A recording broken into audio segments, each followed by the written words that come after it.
Well, even though this tree is dead, it sure is providing a lot of food for one guy. As I was walking up here, I saw him fly away. It's one of those affiliated woodpeckers, and he's pulled all of this wood out of this spot right in here. Must be something pretty darn good down in there, because it looks like he's been working at it pretty hard. Most of this is really fresh this morning.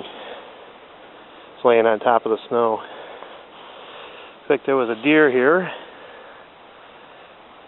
also at one time. But we see a lot of these guys around our northern woods. I can hear him chirping behind me. He's probably wanting to get back to it. I'm disturbing his breakfast.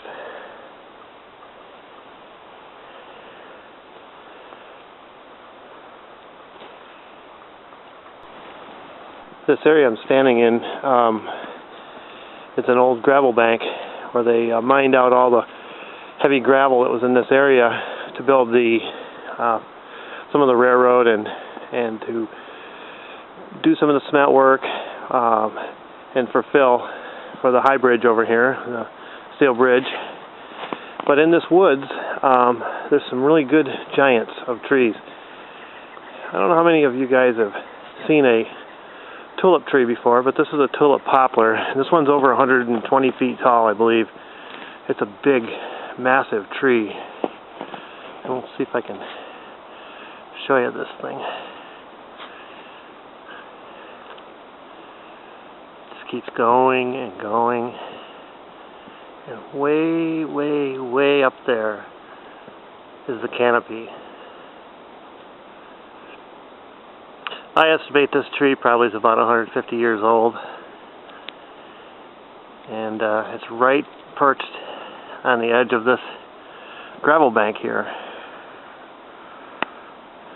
As you look, the ground goes right down. So hopefully this guy has got good roots and he hangs on and doesn't get tipped over down into there. But over here, not too far from this tree, here's a large red maple here. You can see that's got a pretty tall canopy up there too. And that's a large poplar right there. Oh, wait a minute, I'm wrong. That's an oak. Sometimes they all look the same in the winter, but this guy here is an oak, and he's a pretty big tree. You can see how massive the trunk is. This one is precariously leaning out over the gravel bank.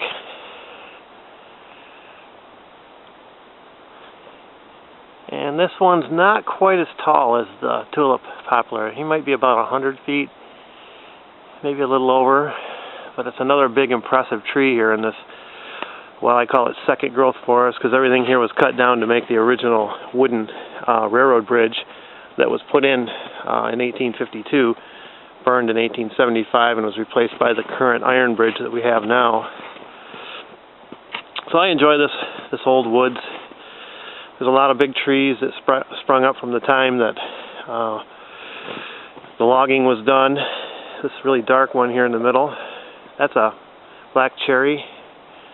It's kind of a skinny tree. It's had to compete with the other tall trees, so it shot right up there. So there's a pretty nice log right there. And behind that tree is a cucumber poplar. And another black cherry over there. So this is a nice time of year if you want to visit the woods to see things. You know, they're not obstructed by leaves or weeds or anything else. Place I like to come to year-round. Find a lot of solitude here in the woods. I know a lot of you guys can relate to that. So here it is, March 2nd, and we still have a lot of snow, but I do love the northern woods in the winter. Hope you enjoyed this look. Well, see, I've been talking about trees on my hike here. I'll show you another one. This one's a basswood. It's a nice size one too.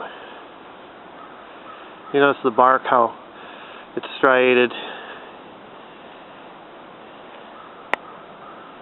And again, all these trees had to compete as they grew rapidly for sunlight. And he's up there all of 90 to 100 feet. It's a pretty good sized basswood. And I've been looking over here to my right, and I see a very, very large cucumber tree, and I want to show you that one because the bark is very similar, but it has a little bit different color to it.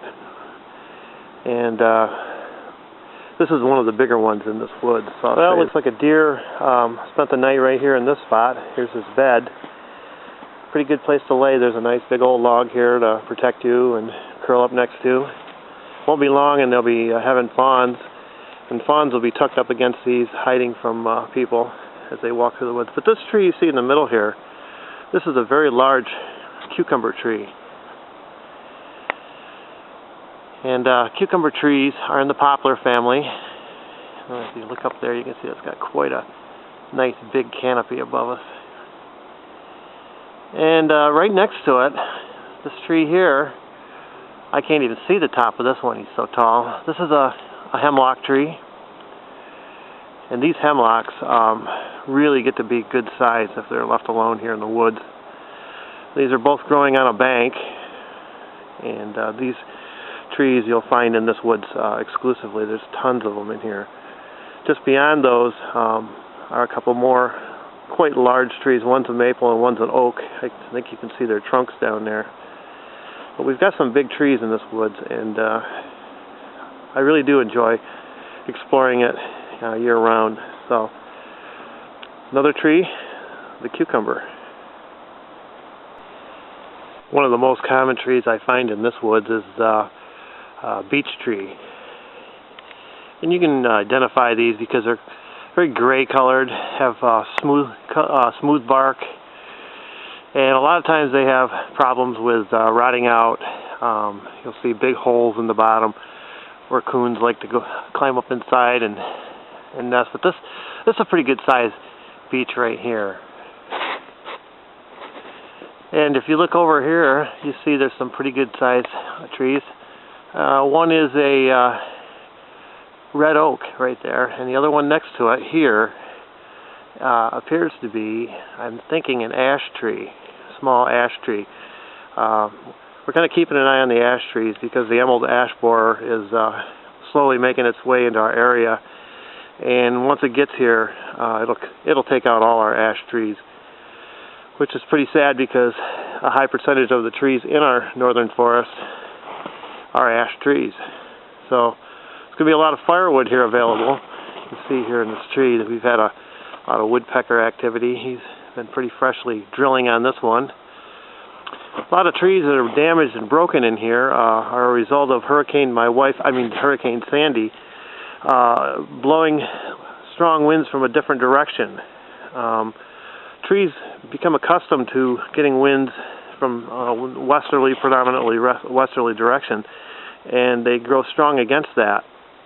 But when it comes in from the east, it's something the trees aren't really used to, and a lot of big strong trees will come down during those times. So I hope I haven't bored everyone with this. I find a lot of fascination in the woods, and I hope you enjoyed this. One thing I did want to show while I was in this woods is this gigantic grapevine. It's got to be one of the biggest I've ever seen. My glove is laying on there to show you the massive size of this. This thing is as big as a tree itself. This is wild grape. And it just sprawls all over up in here, attached to every tree it can reach to. This one's been growing here a long time, and you can see, here's my hand. Look at how thick this grapevine is. I've yet to see one any bigger. So again, there's some more damage from Hurricane Sandy blowing that tree down. I'll probably be back with more. I mentioned the black cherry tree before. I wanted to get a little closer shot so you could see the bark. And this is another big one. You know, look at my hand and compared to that. And this grows probably, I would say, almost 50 feet or more before a limb comes out, which shows you how these trees are growing rapidly to compete for sunlight. A logger would love to get his hands on this because you're probably looking at a few $1,000s right here in cherry. But it's pretty neat looking bark. It's flaky. You can actually, it's pretty tight. It makes a sound when you flick it. And that's black cherry. There's another one right over here. Seems to be quite a few of them in here, and beyond that is another cucumber poplar. So it's a good northern hardwood. This pine right here, this is a hemlock that's seen better days. And that one now is going to be woodpecker food, or at least for the grubs that live in there, and the woodpeckers will tear this apart trying to get to them. So do you guys have any idea what this tree is? Another northern woods tree. It's kind of a telltale characteristic. It makes this one an easier tree to identify. Yeah, this is a pretty tall one for this variety. Well, if we look a little closer, you can see that the bark is curled up, and it kind of has a yellowish color, golden color. This is a yellow birch. You can see that this is how the bark curls up on these. You see a lot of yellow birch in woods like this, and once in a while you'll see chaga on these, but more often you'll see the chaga growing on the white birch. There's another yellow birch standing over here. So far we've seen a good number of nice representatives of the northern forest. If I see any more that I think are interesting, I'll be back. Here's one you don't see too often. This is kind of a rare example, and it has gone to fruit this winter. This is called the Pabst Blue Ribbon tree. And you can see that it's bearing fruit off one side. Occasionally they'll have two fruits, but this one only has one that I can see.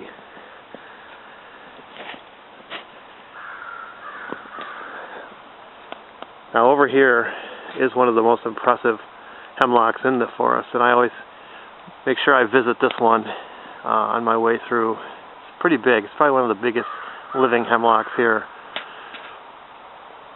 That trunk is at least 3 feet through, so it's a nice big example of one. I wish I could show you a living example, but this is the best I'm going to do here in this woods. This is an American chestnut tree. This stump is all that remains. One thing about chestnut is the exterior wood is very, very slow to rot. This tree probably died and was cut down in the 1930s, and you're still able to see the size of this thing. This is a huge stump. I'll get my hand here. This would have been a very tall, impressive tree to see when it was alive. But this woods is full of these stumps. So at one time there was quite a large chestnut trees represented here, and I'd like to see those. Hopefully they'll come back someday once they get an immunity to whatever killed them off. There are still a few that do grow. I find smaller ones, nothing of course even close to this size.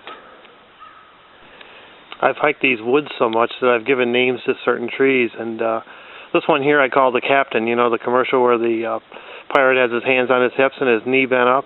Well, this yellow birch, he's got his knee propped up too. So this is the Captain right here.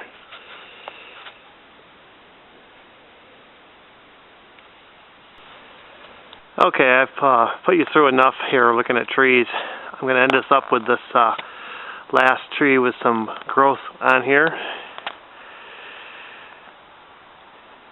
Just goes to show that in nature, that even though this tree is no longer growing and living, it still supports other life forms. The woodpeckers will be here soon to drill holes and look for bugs that live inside. And the forest is a magical place. We need to respect it, we need to manage it, and we need to enjoy it. So I hope you enjoyed this look at one of my favorite places. This is the Trestle Woods. I come here all the time. No matter how bad I'm feeling, I come out of this woods feeling better. So hope you all have a great day, and thanks for watching.